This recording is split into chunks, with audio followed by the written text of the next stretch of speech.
Welcome to Make Your Mark podcast, where guests share their experiences, insights, and tactics to help you accelerate your business.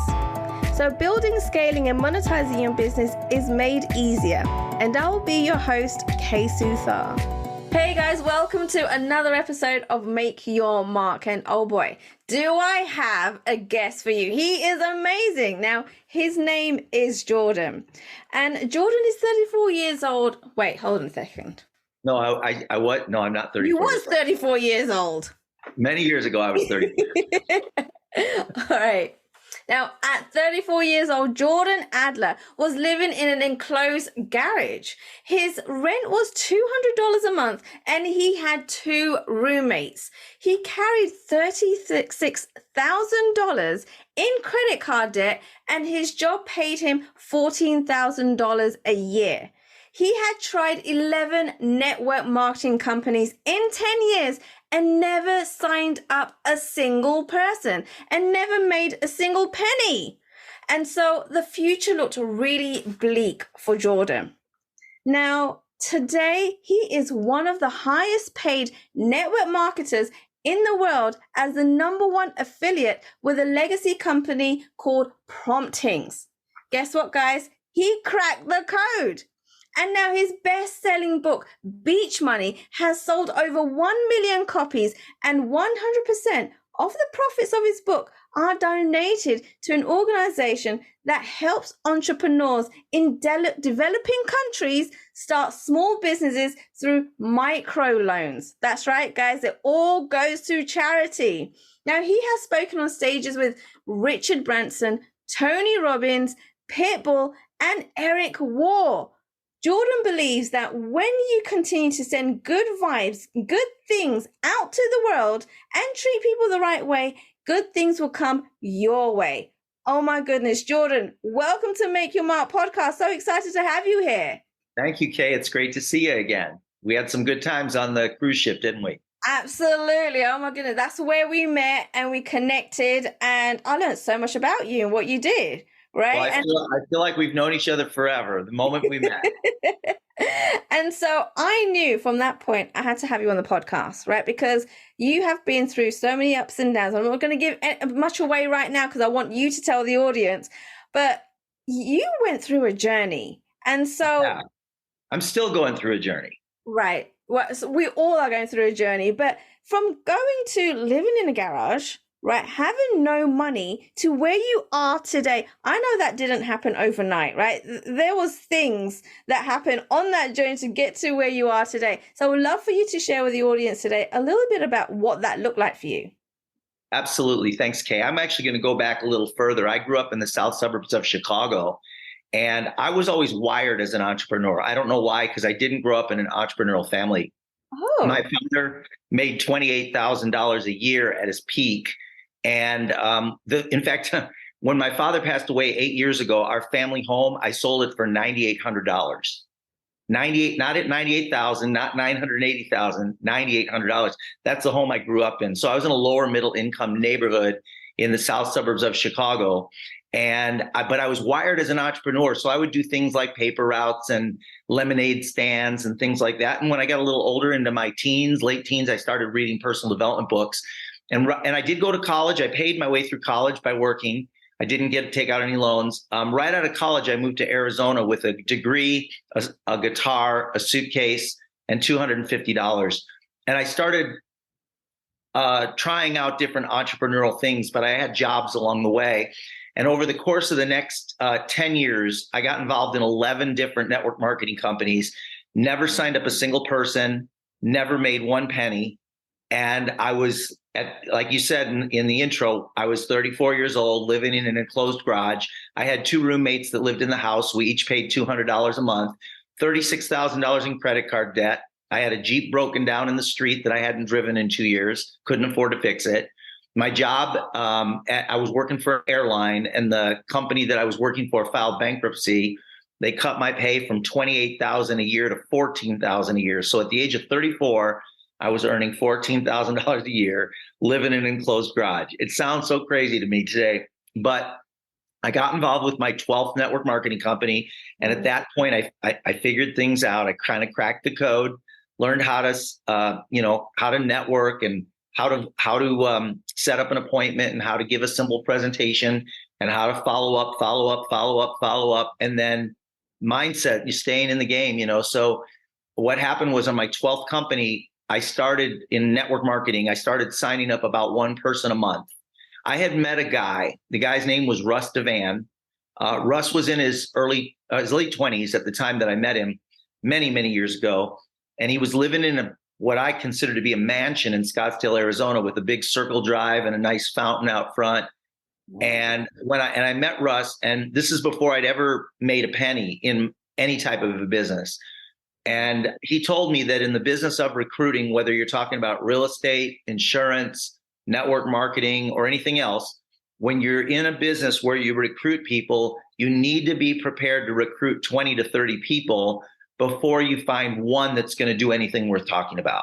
And so I'd never heard that before, because every company I get involved in, I would invite 2 or 3 people to take a look at it. They would be negative and I would quit. And then 6, 7, 8 months later, I would join another one. And same thing, I'd talk to a few people, I'd invite some people to some meetings and nobody would show up and a couple of them were negative. And so I thought there was something wrong. And so I would quit. And I did that for 10 years, 11 different companies. When I joined my 12th company, I had talked to Russ.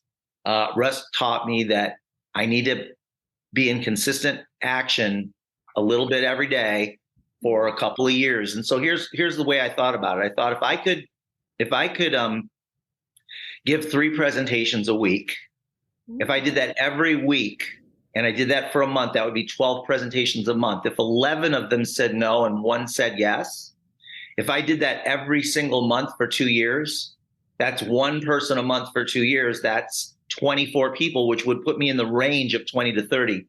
So I actually tracked myself and I started giving an average of 3 presentations a week at a little coffee place right downstairs from where my job was at the airline. I didn't have money to buy people lunch, so I would buy them coffee, or I'd make them buy me lunch. And these were people that I knew from the airline, and the airline was in bankruptcy, and so they were laying people off. And so I had lots of people to meet with, and I asked them if they'd sit down with me. I want to show an idea, give them an idea.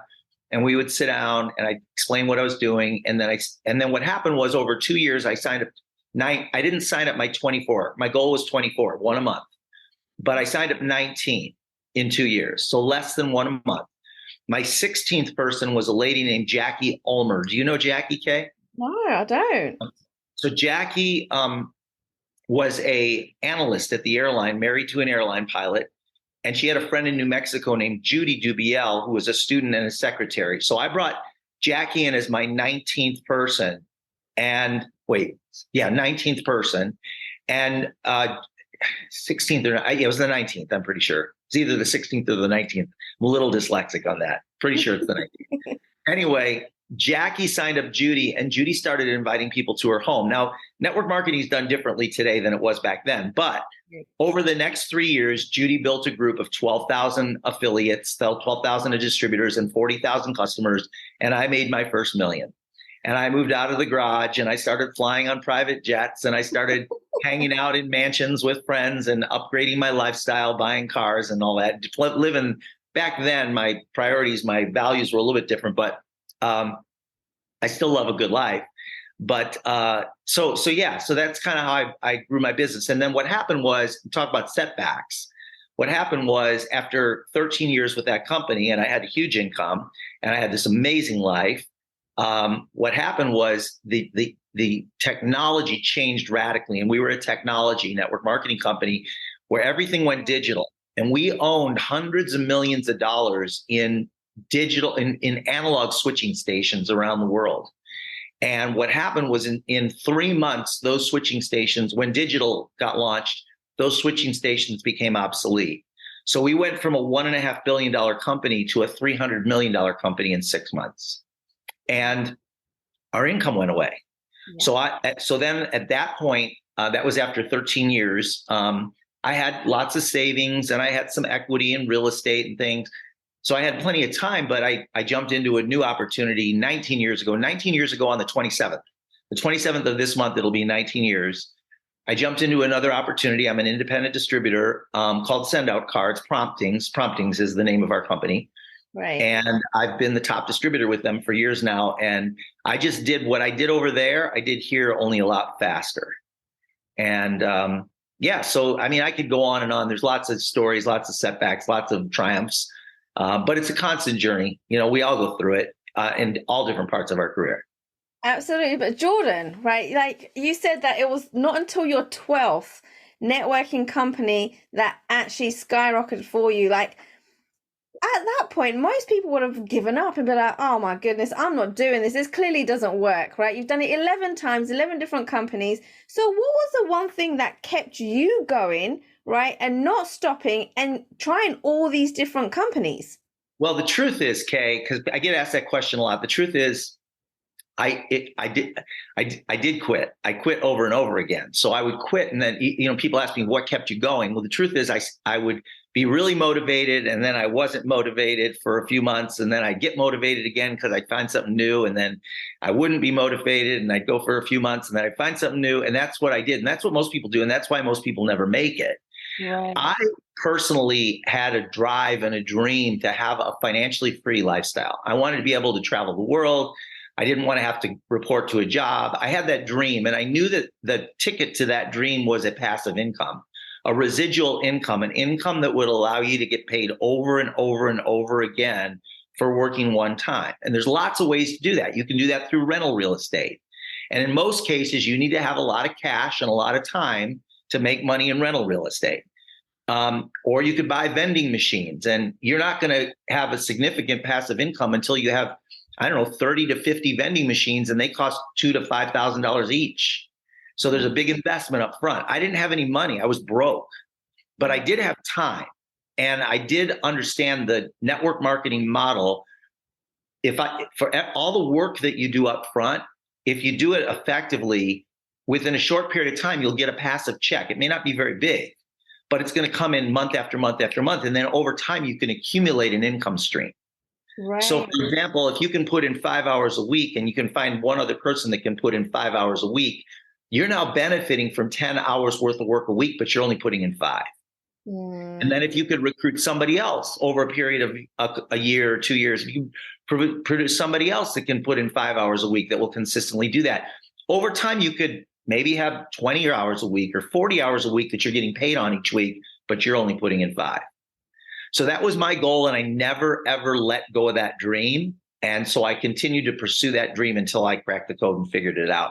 And this was the turning point for me by far.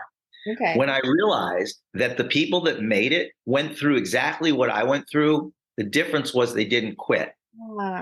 It's because every time you quit something, you've literally cut off the opportunities to learn the lessons that you need to learn to grow to the next, to get on the other side of it. So I made a conscious decision that I would never quit on a bad day. Interesting. So the first 11 companies, when things got tough, I would quit.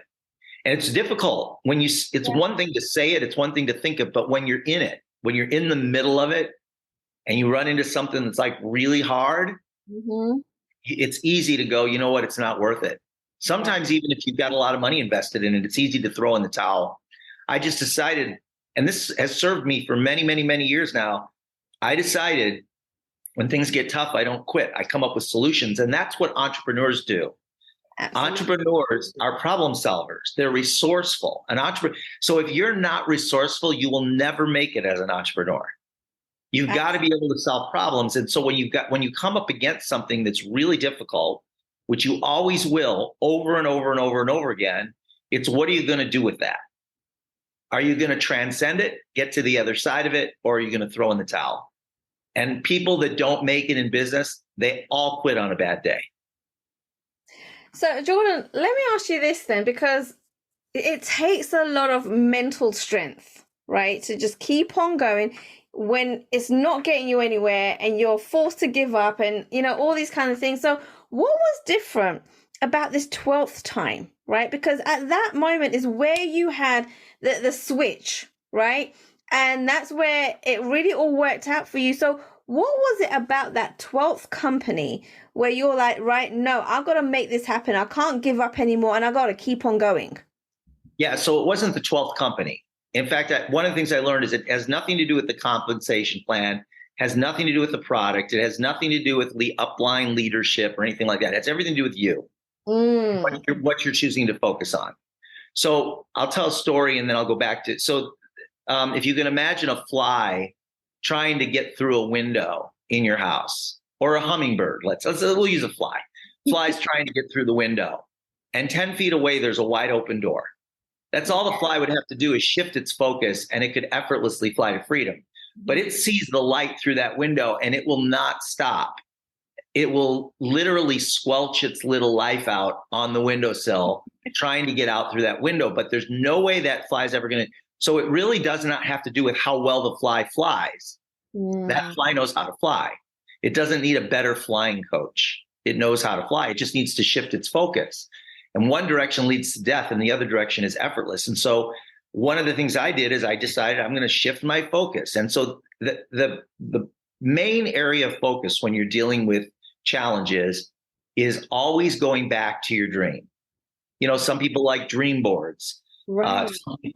Some people use affirmations, but you want to always go back to your dreams. Like, what was it that got you involved in the first place? What did you get excited about? What were you looking forward to? When you're looking forward to something, you're extremely motivated. When you believe it's possible, but when you lose hope, you get depressed. And when you lose hope in your future because it gets hard and you start going, I don't think I'm going to make it. You've lost hope, so you lose your motivation. So what do you got to do? You have to shift your perspective, get refocused on your dreams. And that comes through staying around the right people and making sure you're constantly in your personal development and reading and constantly writing out what it is you want in your life. The story of your life in the future. What does it look like? All that's your vision. So what I did, just to answer your question now, get back to it. In my 12th company, when things got really tough, so my 12th company, here's what happened. On my 9th month, I made $180. Okay. That's the first check that I got in 9 months working the business. Wow. And on my 9th month, I got $180. And then the next month, the entire company computer system crashed and they lost my entire organization. So they had no tracking of it. So I stopped getting checks. And this was my 12th company. And I said to him, I remember that I had 3 things that happened like this. I said to myself, I remember saying, this is just like, it's not worth it. I'm going to quit again. And then I made a conscious decision. No, I'm going to be around as long as they continue to try and solve that problem. And I worked with them and they solved the problem. And then on my 3rd year, I was making $3,000 a month.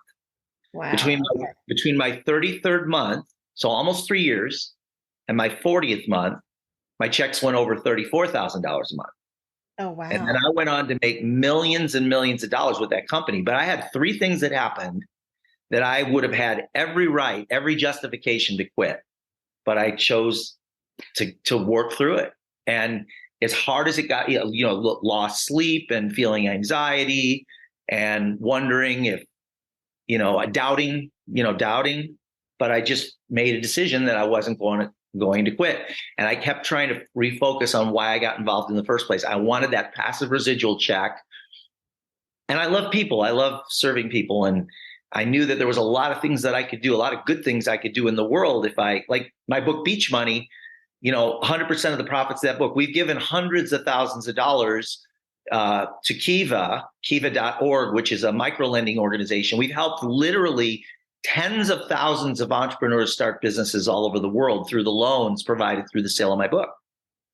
And that gets me excited, Absolutely. Absolutely. The fact that the thing is, you can only start helping the world and making an impact once you're able to help yourself, right? Once you've kind of got on track, you've got a roof over your heads, you've got at least the things, to keep you living, right? And the fact that you've gone beyond that and you kept going. Biggest question I've got for you is there anything that you do on your daily basis, right, to keep that mental kind of go-getter attitude up, because even though you're in a great place now, right? You're doing so many things and you're giving back to the world, and you've created a book. It's still, you still get days where it's very up and down. Yeah, So is it absolutely. what you do for yourself to kind of keep on going? Yeah, I have I have ups and downs, big ups and downs today. I still do. Everybody does. It's the nature of being human. You're Yeah. going to have high highs and low lows, and parts of your life are going to be working perfectly, and other parts of your life are going to be a train wreck. Wait, are you Right? saying you can't have a balanced life? Yeah. Nobody's ever. As soon as you have a balanced life, you're dead. Seriously. If you're around people at all, you don't have a balanced life, right? It's just kind of how it is. So yeah. So I'm not exactly sure where we were going. What was the question? You asked me a question. I don't even remember what. So what do you do on a daily basis to Oh, kind of keep yeah, up? yeah, yeah. So every morning, and I do this religiously every single morning. I have a few different rituals, and I really recommend this. And it kind of gets me it's like a chiropractic adjustment. It's like an alignment that every morning, this is what I do. The first thing I do, as soon as my feet hit the ground, is I drink at least 16 ounces of clean, fresh water. Okay. As soon as my feet, which I never did that for years. And then I started doing it. It changed that, just in and of itself changed my life. It hydrates your body. It energizes you. You just stand up, get your water, just chug it until you're full of water. Okay. Changes your day. The second thing I do is I do 20 minutes where I put on headphones and I listen to really great music, and I do breathing. I've got a breathing ritual that I follow. Ah. And I use the Wim Hof. It's Wim Hof. Are you familiar with Wim Hof, Kay? No, I'm not. Wimhoff. He's a guy from the Netherlands. Okay. And whether you like his style or not, he's a very interesting dude. And he's known as the Iceman. He's very, very, very famous, has millions of followers. Anyway, I do 20 minutes of breathing using his ritual. Wait, is he the guy that goes into ice water? That's the guy, same guy. Ah, okay. Then they've got a whole documentary TV series. Oh yeah, there's lots of stuff on. Right. You can Google, go on YouTube, and you'll see lots of stuff on. So I do 20 minutes I go through 4 cycles, 20 minutes of his breathing every day. So now I've got water and oxygen in my brain, right? And in my body. And then I usually, at least 4 or 5 times a week, I get a workout. And then the last thing I do is I've got on my couch here everywhere, I've got 3 different residences, and all the couches have books on them. And I'm not one to sit down and read one book from start to finish. I rarely do that, but I have lots of books that I'm reading all the time. And so I also spend anywhere from 10 to 20 minutes a day before I start my day. I don't do my first appointment till 11 a.m. So I start off in the morning, up until 11, I'm doing personal development. I'm doing my breathing, my water, my workout. I do hot yoga periodically. So, and this has all been over time. It's been an evolution, but this is the way I kind of cue up my day. And even if you go to sleep the night before having a bad day or a bad night, if you do this in the morning, it gives you a really good start to the day. And then sometimes your days go great, and sometimes they don't go great. Some days you work hard the whole day, and at the end of the day, you go, what did I do today? I was totally unproductive. And then other days you do very little, and your business just explodes that day. The right client or the right distributor or affiliate comes to you right at the right time and says the right thing. So if you don't quit on a bad day, you're always going to have a good day at some point. I like it. I like it. Now, do you do anything different if you are having a bad day, as everyone does? Do you do anything different to get yourself out of that funk? Yeah, I continue to work. That's different. Most people don't. Right. Most people don't. So I like to do the opposite of what most people are going to do. So like, for example, in my type of business, if you think about traditional brick and mortar stores that sell stuff, what do they do what do they do during the holidays? So that before the holidays, they decorate, they stock up on excess inventory, they hire temporary help to get them through the holidays, and their sales quadruple, right? But most people that are independent salespeople and network marketers, what do they do during the holidays? They stop working from October to December, most, not all. And if they've got a job, they have to work and they do their parties and things. But if it's a business where you're responsible for your growth, most of those people stop working. So Absolutely. what I decided to do is I started to work harder during the times where other people quit. So other people stop. So that means if I get discouraged, rather than stopping, which is what most people would do, I'm going to work harder those days, even though I don't feel like it. You cannot base your decisions to work. You can't decide whether to work based on how you're feeling, because our emotions go up and down. There's lots of days where we don't feel like working. There's lots of days where we don't feel like getting up and getting our workout. There's lots of days that we don't feel like, making connection with the next person. But those are the days you have to work, even though you're not feeling it. If you have that commitment versus trying to do it based on how you're feeling, your business is going to continue to grow. But if you don't, if you make your decisions based on how you're feeling, your business is going to be a train wreck. It's going to be a roller coaster up and down, and you'll never grow. Absolutely. And the fact that, especially when you're doing network marketing, right, and you're constantly meeting people and people can feel your energy, right? So if you've got a low energy, people can feel that. And that is when you're going to struggle with connecting with people. Is that right? Absolutely. Yeah. It's all about energy. So you got to stay energized, and you got to learn to dig deep, dig deep when you're not feeling it. So there's days that I don't feel like, I have a podcast coming. Today wasn't one of those days. I was excited to meet with you, but there are days where I've got a podcast coming up and I don't feel like it. And I could call and cancel or reschedule, but instead I do it. And usually within a couple of minutes, I'm back in the zone, but I dig deep. Yeah. Yeah. Now, okay, I want to go back to network marketing a little bit more, right? Because, I get to see your eyes. Yay!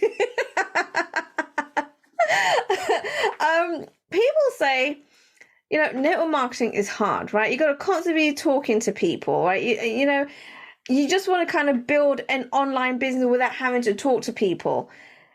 Tell me a few of the tips that where you kind of want to advise our audience regards to network marketing, why it can be easier and why it could be one of the options that, build in their actual finances and business. You know what? I have to tell you something funny, Kay. I'm on the 37th. I have a condo on the 37th floor of the Waldorf in Las Vegas. Oh. And I'm on the 37th floor. And right now, I don't know if you can see this, the window washers. Wait. Yes. The window washers are coming down in front of me here. And I don't know if you can see that. Anyway. Yeah, I see it. Oh, my goodness. Is that why you took your shades off?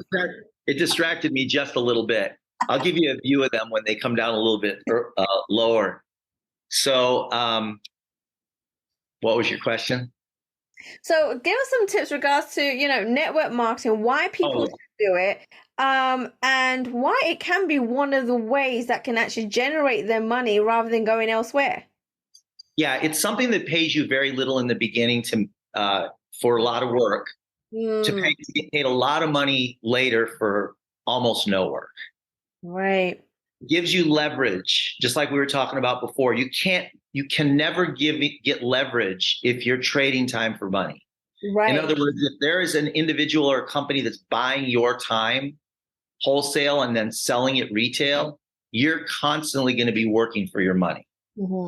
And entrepreneurs don't make money that way. Yeah. Business owners don't make money that way. The reason most people that start a company hire employees is because that gives them leverage. Right. But in a traditional business, the more employees you have, the more responsibility you have. Versus in network marketing, the more distributors you have, the less responsibility you have. Oh, there you go. You can see the guy. Yeah, I see it. Anyway, so in network marketing, it's different. It's very different than traditional business and traditional sales. In sales, you make a sale and you get a check. That's great, but then you got to go out and make another sale to get another check. Unless your company continues to pay you for repurchases, for like, so you want to have some type of a consumable product, something that people buy over and over again, and an infrastructure that pays you. That's why, online marketing is a great product if you've got a system where people reorder all the time. Yeah. And it's not easy to start. There's nothing that's easy to start. It's going to there's going to be a learning curve, right? Absolutely. So Absolutely. you have to be prepared for that, because like I'm involved in a new venture right now. I'm still heavily involved in my business, my network marketing business, but I've got a new venture that I'm working on where there's a massive learning curve. It's so much that I have to learn. I've been doing it for 2 months, haven't made a penny, but I'm learning a lot, and I'm trusting in the process that if I continue to stay down this path, because I've met lots of people that have had success with it, it's buying and selling land. Oh, wow. So, Oh, I think you mentioned that before. Yeah. So that's a new project that I'm excited about, that I'm working on 10 hours a week.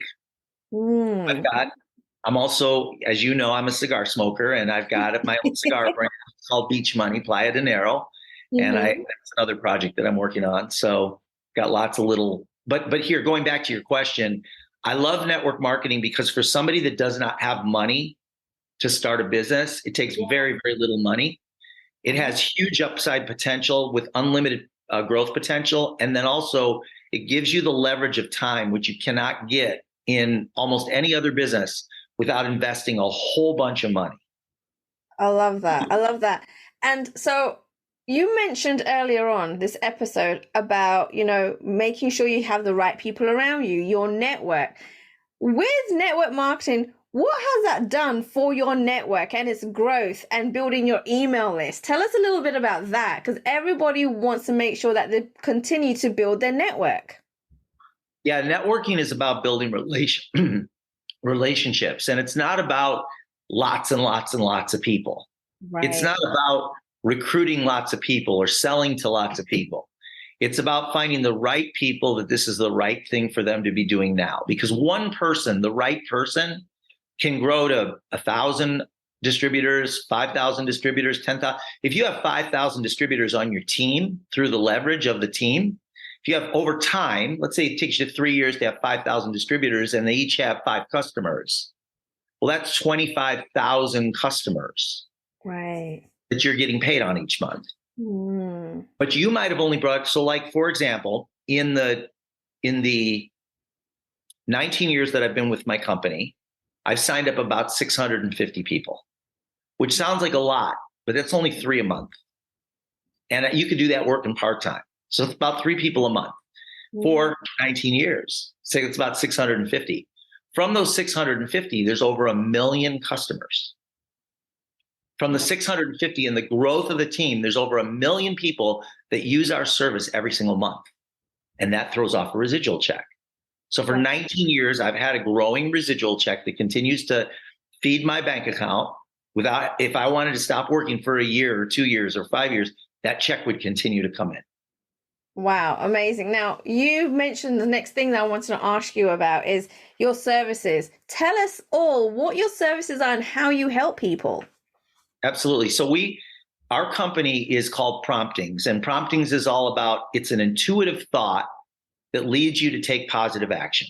That's what a prompting is. It's an intuitive thought and we have those all day long. We all have promptings. I got to reach out to this person. I got to send a gift to this person. Yeah. I've got to set up an appointment with this person. But most of those promptings fall by the wayside. We forget about them. We think of them maybe in the middle of the night. We wake up in the morning. Oh, I got to call this person. You never do it. Or if you do, it's too late or whatever. So what ends up happening? So our founder, Cody Bateman, started a company that would allow you to act on your promptings.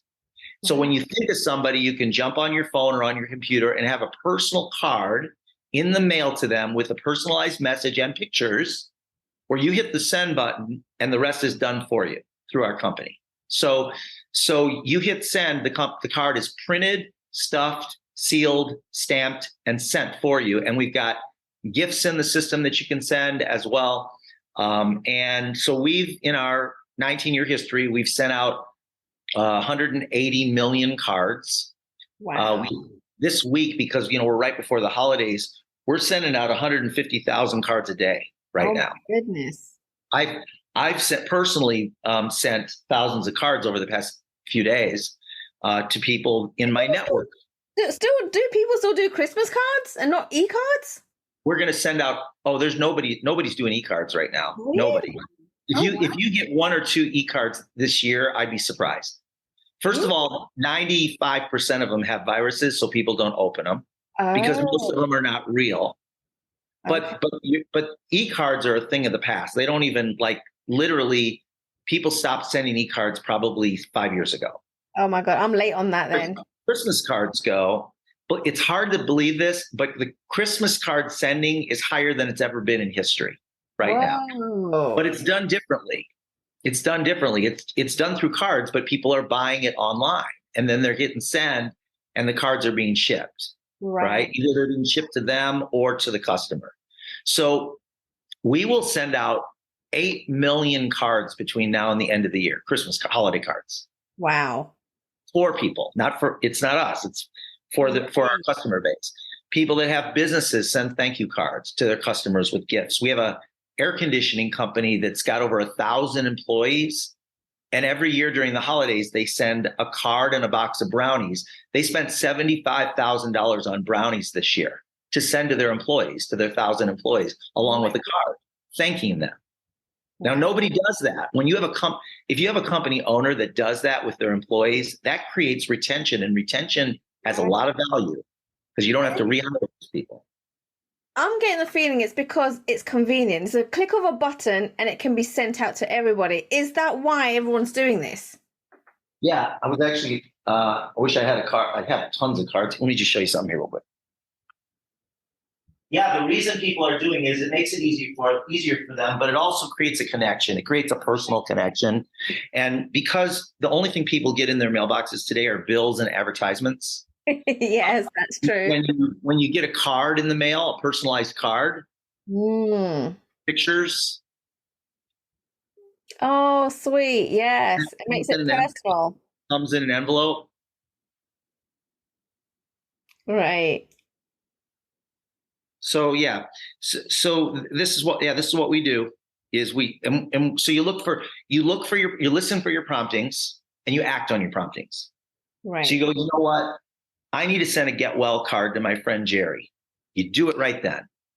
I need to thank so and so. You do it right then. You send them a little gift card. I need to tell so and so that I love them. I've been thinking about them and I haven't talked to them in a long time. So you jump on your phone, you pick a card, you type a message, you add a couple pictures and you hit send. And then a few days later, it lights up their day. That's what we do.